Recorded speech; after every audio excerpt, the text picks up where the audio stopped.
The official is Ken Mara from Hickson, Tennessee.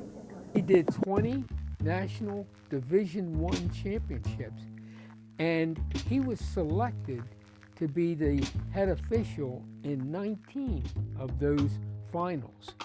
That, I don't know of anybody else, with the exception of maybe Mike McCormick, who did that number of finals. Now, what's significant about that is, in order to do that, you have to be in the top 10 at the end of the evaluation period. So that meant for at least 19 years and possibly 20, Ken was ranked in the top 10 officials in the country. That's a pretty staggering statistic, I think, and it attests to his professionalism and overall skill in officiating.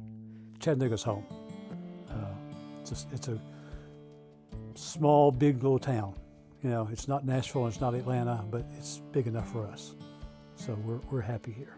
Chattanooga has a great wrestling community.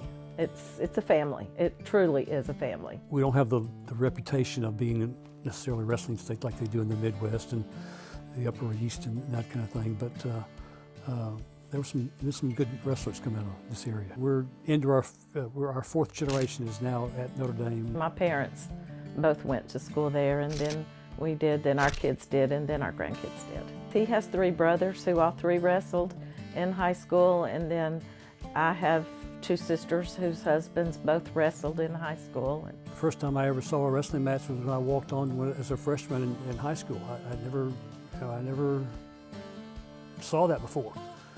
What is that? You gonna do what? So yeah, it was. That's changed a lot. We started school in August, September, I guess, and he was playing football at the time.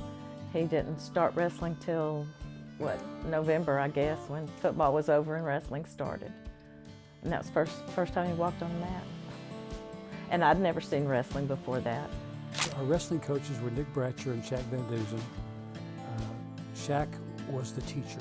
He was the one that taught us how to wrestle. Nick was a football coach who had the head coaching job in wrestling as a supplement to his income. But he was a good taskmaster, and he made sure that you did your drills and ran your laps and ran your sprints and that kind of thing. So I owe my success to those 2, especially Shaq Van Duzen. I don't think that I did go to the first couple until we really kind of got into what was going on and everybody was getting involved in it. She was in favor of it because we were gaining some success, and the school spirit among not just the team but the students. Our pep rallies were awesome, and Kathy was a fan. Well, he was pretty good by senior year, especially, and that's when we really were, as a school, more totally into the sport. But you know, you do a lot of gyrating and falling off the edge of the bleachers and stuff like that. And I still do that watching it on TV now. Because I've watched it my whole life, really, from the time I was 14 years old. My senior year of high school, we won the first state championship that my high school had won in that sport. The camaraderie on our team was special. And most of those guys are still good friends of mine to this day. We were married, I was going to school, working, and we had a child. And something had to give, and it was wrestling. At that point, it was just a way to make money. We were, like I said, I was in school. I worked in a warehouse unloading boxcars at 3 o'clock in the morning, and then would go to school. And so her dad, my wife's dad, was a football official and had been doing it for quite a while, and he got me into that. I didn't really like it. I just kind of migrated into wrestling, officiating, and liked it, seemed to have had a knack for it. Had some great mentors who held my hand and showed me how to do things the right way and the wrong way, what was the wrong way.